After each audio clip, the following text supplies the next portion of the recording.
নতুন নতুন মূলো ভাজছি। লঙ্কার গুঁড়ো, নুন আর চিনি দিয়ে দিচ্ছি, আর মূলোগুলোকে এরকম করে কেটে নিয়েছি। এবার ভাজা করবো এটাকে,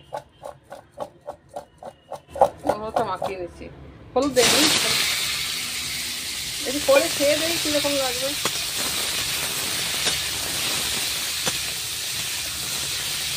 আমার নতুন করতে এবার ঢাকা দিয়ে দিই, পরে দেখো।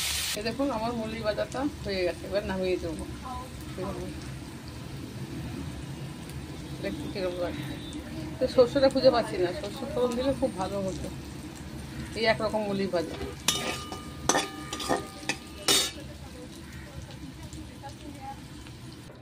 এই দেখুন আমার মুলি ভাজাটা কীরকম হয়েছে, দেখতে কেমন লাগে দেখুন। লঙ্কা গুঁড়ো, সর্ষেটা খুঁজে পাইনি, লঙ্কা,